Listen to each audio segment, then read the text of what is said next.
오늘은 오병이의 그 마지막 순서로 이제 12바구니, 12바구니에 대한 말씀을 12바구니.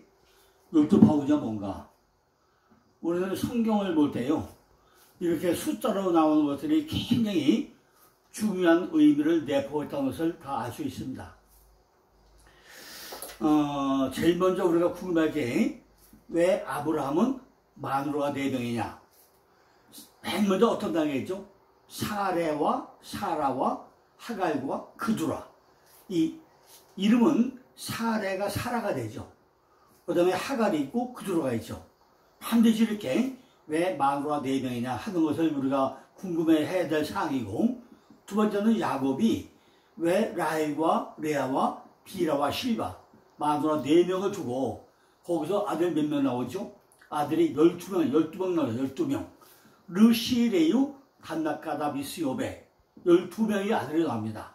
그런데 그걸 잘 보고 나면요, 12아들 가운데 11명은 야곱으로 이름으로 난 것이 11명이고, 이스라엘로 이름이 바뀌어서 난 아들이 베냐민 1명이에요. 그러니까 12명 중에 11대 1입니다. 근데 이 12라는 숫자가 굉장히 성경은 중요하게 기록되어지고 있습니다. 이스라엘의 12지파, 그죠? 이 12지파, 12아들이 이스라엘의 뭐가 돼요? 12지파가 되고, 신약에 오고 나면은 12제자, 베안야요, 빌바, 도마, 야다시요, 이렇게 12제자가 됐다가 나중에 뭐에 가죠? 12사도로 와요. 12사도로 하는데, 이렇게 12아들과 그죠? 12아들과 12지파와 12제자와 12사도, 이건 다 뭐 하는 거예요? 전부 다 우리가 통과해야 돼. 왜 통과해야 돼? 뭐라고요? 전부 다가 통과해야 될 문이라는 거죠. 왜냐하면 12는 이스라엘의 구약교회의 상징이고, 또 12는 뭐죠? 신약교회의 상징이에요. 그리고 12 곱하기 12는 144죠. 이것은 뭐죠? 하나님의 교회의 상징을 나타내는 것입니다. 그런데 오병이어의 기적의 역사가 이루어지고 나서 반드시 뭐죠? 남은 것이 12바구니라. 남은 것 전부 다 거두어드리라 그러잖아요. 제가 지난번에 했던 뭐 했죠? 하나님에게 드려지면은 티끌 쪼가라도 남은 걸 전부 다 거두어드려야 된다고 했죠. 그죠? 절대 버리면 안 된다고 그랬어요. 하나님께 드려진 거, 하나님의 물질은 전부 다 하나님 거기 때문에 마음대로 쓰면 안 된다고 그랬죠. 이것이 우리에게 엄청 중요하다는 거죠. 누가복음 24장 44절로 48절 보니까, 또 이르시되 내가 너희와 함께 있을 때에 너희에게 말한 바 곧 모세의 율법과 선지자의 글과 시편에 나를 가리켜 기록된 모든 것이 이루어져야 하리라 한 말이 이것이라 하고 하시고, 이에 저희 마음을 열어 성경을 깨닫게 하시고 이르시되 이같이 그리스도가 고난을 받고 제3일에 죽은 자 가운데서 살아났것과 또 그의 이름을 죄 사함을 얻게 하는 회개가 예루살렘으로부터 시작하여 모든 족속에 전파될 것이 기록되었으니 너희는 이 모든 일의 증인이라. 이런 말씀 나오죠. 여기서요, 굉장히 중요한 말씀들이 내포되어 있는 것을 우리는 발견해야 됩니다. 내가 너희와 함께 있을 때 너희에게 말한 바 뭐죠? 어쨌든 모세의 율법이라. 모세의 율법. 전부 다 예수님도 신약에 서서 모세의 율법, 구약을 가지고 설명하시 몇 프로? 84% 인용을 하죠. 그러니까 모세의 율법에 기록한 선지자 글과 또 시편에서 있는 그 글과 그죠? 이 모든 게 뭐라고요? 전부 다 나를 가리켜서 기록된 말씀이 이루어져야 하리라는 걸 우리는 깨달아야 된다는 거죠. 그런데 이건 뭐예요? 저희 마음을 열어가지고 성경을 깨닫게 하시고, 또 뭐예요? 죄사함을 얻게. 회개가 어디로부터? 예루살렘으로부터 시작해가지고 어디? 모든 족속에게 전파하게 기록되었다. 그러면 너희는 이 모든 증인이더라 하는데, 우리는 이런 말씀들을 별로 관심 없게 읽어가지 않는다는 거죠. 그냥 흰 건 종이고 까만 건 글씨다. 이거 말아보잖아요. 그러니까 이 말씀을 우리는 잘 읽어봐야 된다는 거죠. 이는 예수 그리스도를 가르치는 말씀이잖아요. 예수는 반드시 뭐야 돼요? 율법과 선지자의 글과 시편을 타고 들어와야 뭐로 넘어간다고요? 복음으로 넘어간다는 것입니다. 그럼 우리가 반드시 뭐예요? 율법을 알아야 되고 선지자 글을 알아야 되고 시편을 알아야 된다는 얘기가 아닙니까? 왜? 그걸 타고 복음으로 넘어가기 때문에 그걸 모르면 우리가 복음으로 넘어갈 수 없다는 거죠. 오병이어의 역사도 우리가 구약이나 율법 전부 다 알아야만이 이것이 어떻게 흘러왔는지 알아낼 거 아니겠습니까? 이걸 받아들이는 사람에게만 뭐가 열려요? 마음이 열려가지고 성경을 깨달아진다는 성경이 깨달아진다는 거예요. 이처럼 마치면 사번에 뭐가 있다고요? 우리에게 흘러들어오는 통로가 있다는 것입니다. 눈에 보이는 성경이 아니라 전부 다 뭘요? 마음으로 깨달아져야 한다는 거예요. 성경은 절대 눈으로 보는 게 아니라는 거죠. 내 마음으로 깨달아져야 된다는 거죠. 사람의 마음이 열려가지고 내가 성경이 깨달아져야 된다는 거죠. 이걸 통과한 사람만이 죽은 자 가운데서 3일 만에 살아날 것과 또 그의 이름으로 죄사함을 얻게 하는 회개가 어디서부터? 예루살렘으로부터 시작해가지고 모든 족속에게 전파된다는 것을 알 수가 있게 되는 것이고 하나님의 보좌 우편에 앉은 자가 그리스도라는 것을 알게 된다는 것입니다. 그러니까 우리가 성경 한 구절 한 구절을 그냥 읽으면 안 된다는 거예요. 전부 다 뭐예요? 마음이 열려가지고 성경을 깨달아서 알게 돼야 된다는 거죠. 42절에 보니까 또 그의 이름으로 죄사함을 얻게 하는 회개가 어디서부터? 예루살렘으로부터 시작해서 어디 뭐예요? 모든 족속에게 전파되게 기록되었다고 말씀하고 있잖아요. 그죠? 그러니까 남은 것으로 기록되는 것이 어디예요? 바로 예루살렘. 남은 것으로 기록되는 예루살렘 말이죠. 지금 예수님이 어디 간다고요? 예수님의 예루살렘의 두 번째 유월절로 가는 도중에 어디서? 지금 벳세다에서 오병이어를 일으키고 있잖아요.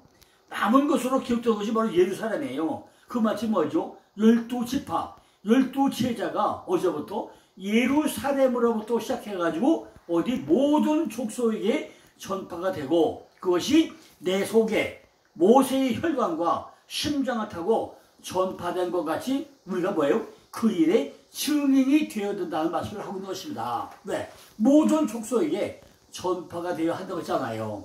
예언자들은 유대인들에게 회개와 용서를 전했지만 사도들은 온 세상에 그것을 전해야 했다는 거죠.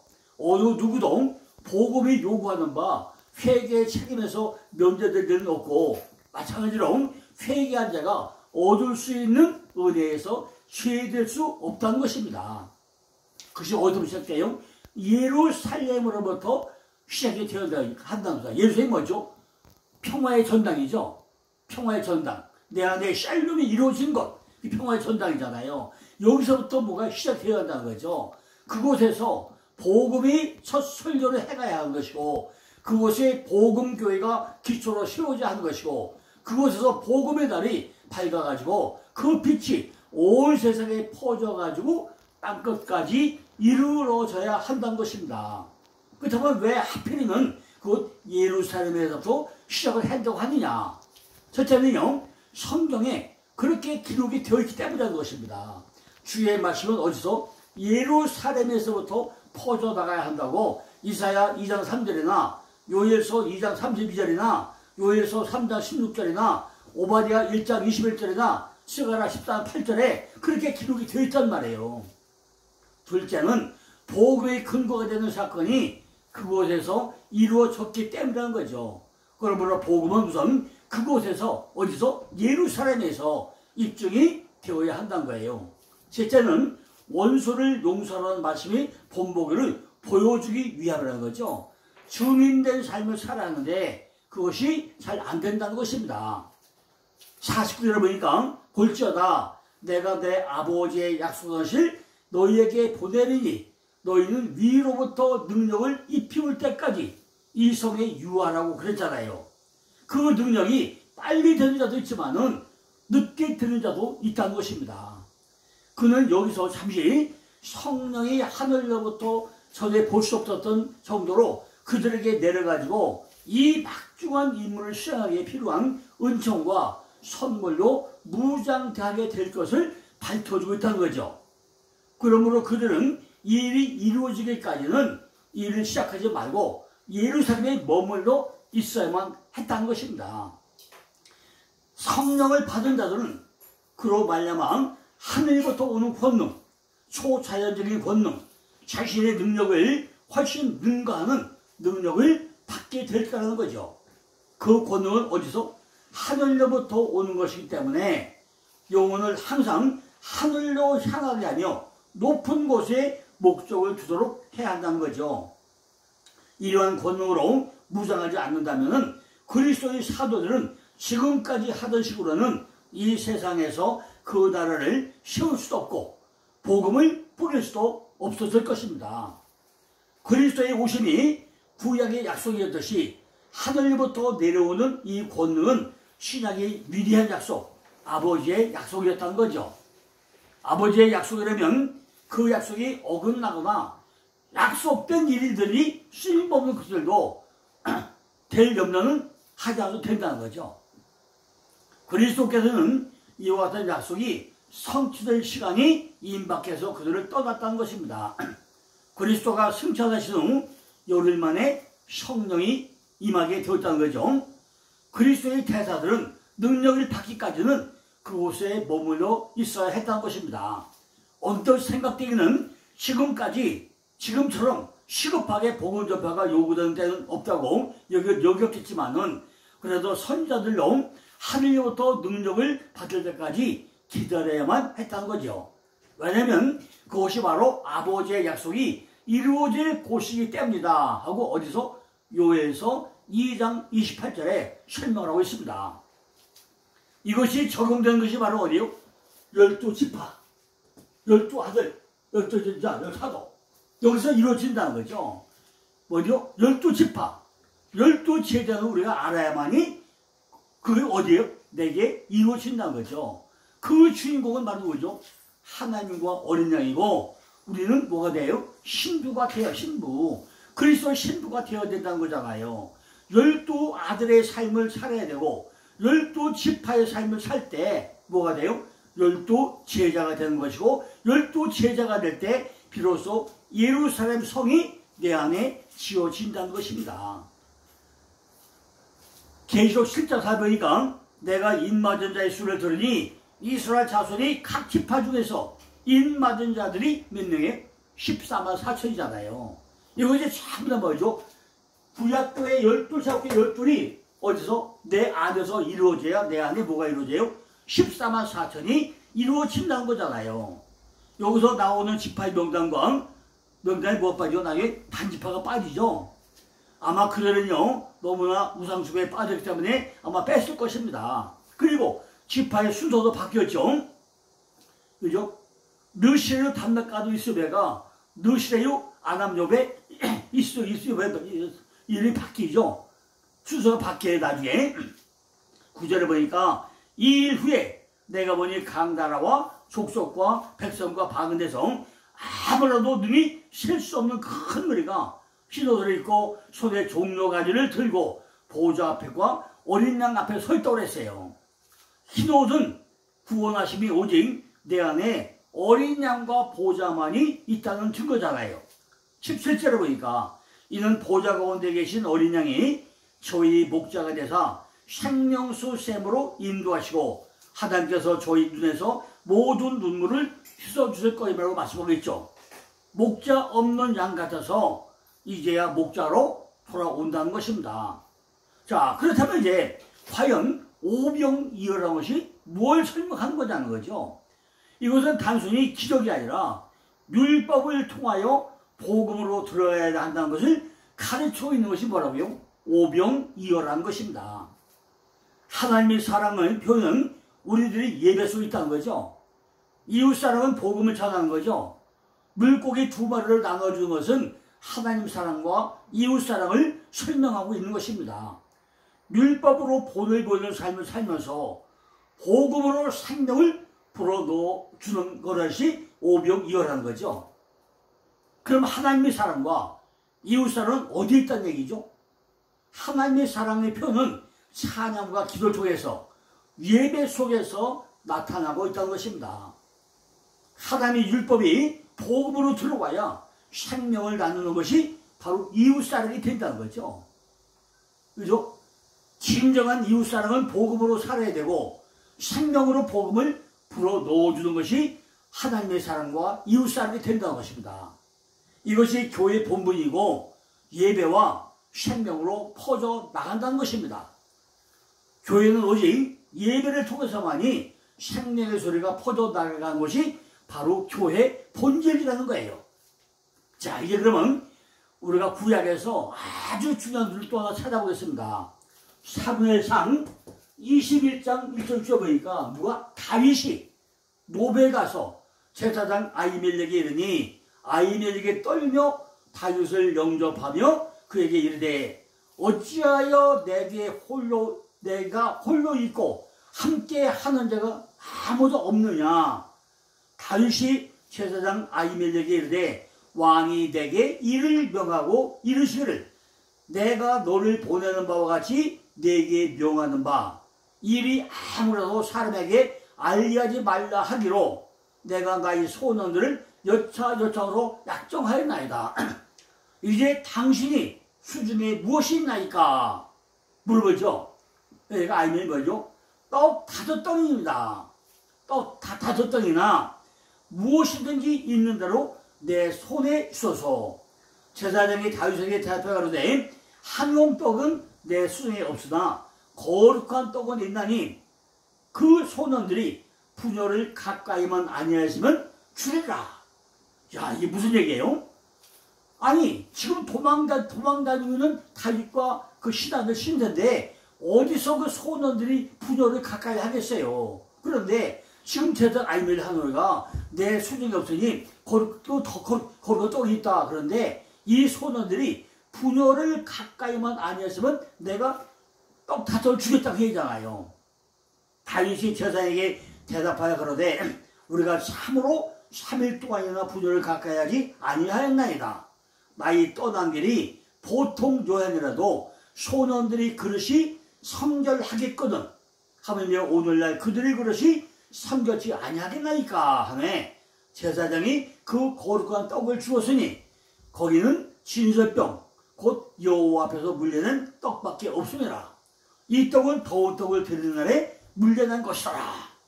이거를요, 이 말씀을 듣는 분들이 또 읽고 한번 파보고 읽어보세요. 어디? 사무엘상 21장 1절 6절의 말씀입니다. 이 말씀은요, 다윗이 사울에 돼가지고 도망가고 있는 장면 중에 한 말씀입니다. 3절에 아히멜렉이 당신의 수중에 무엇이나이까 물어보잖아요. 그죠? 떡 5덩이. 과연 떡 5덩이는 뭘 의미하는 거죠? 지금 다윗은 아히멜렉에게 뭘 요구하다는 거죠? 율법을 달아요. 율법. 모세의 오경을 달라는 얘기예요. 다윗이 지금 도망가는 편편인데 지금 무엇을 먹겠어요? 막 도망가는 시대인데 언제 한가지에 뭘 먹겠어요? 율법을 달라. 율법. 모세의 오경을 달라는 얘기입니다. 더구나 소년들과 함께 도망치는 중인데 떡 5개 가지고 튀긴다는 거죠. 그죠? 제사장에게 왜 떡을 달라고 하냐는 거죠. 제사장이 한용 떡은 내 수중에 없으나 거룩한 떡은 있나니 그 소년들이 부녀를 가까이 아니하시면 주리라 그래요. 한용 때문에 하는 것이 뭐죠? 레햄. 거룩한 떡은 고대시. 그죠? 부녀를 이샤 가지고 주겠다는 거죠. 이 말씀이 보이는 것으로 어떻게 우리가 이해가 됩니까? 지금 다윗과 소년들이 도망자 신세인데 무슨 여자를 가까이 하겠습니까? 도망자 신세들이 여자와 아이는 뭐라 했죠? 어린아이 시당. 여자와 아이 외에 5,000명이잖아요. 여자아이가 뭐라 했죠? 어린아이 시당. 초보 시당이라고 그 얘기했잖아요. 다윗이 남자가 되어가지고 그 떡을 먹고 다시 나누어준 역할을 해야 한다는 거예요. 6절에 보니까 이 떡은 더운 떡을 드리는 데 물려난 것이더라. 더운 떡은 무엇이죠? 온기가 있는 떡, 즉 생명의 떡, 그 떡에 생기가 있는 떡, 살아있는 떡, 그것이 온기가 있는 떡이라는 거죠. 보통 떡은 내 것이 되지 못한 것을 말하고 있던 거죠. 떡은 떡인데 생명의 떡이 안 된 것을 지금 뭐라고요? 말하고 있다는 거예요. 이게 보통 떡이에요.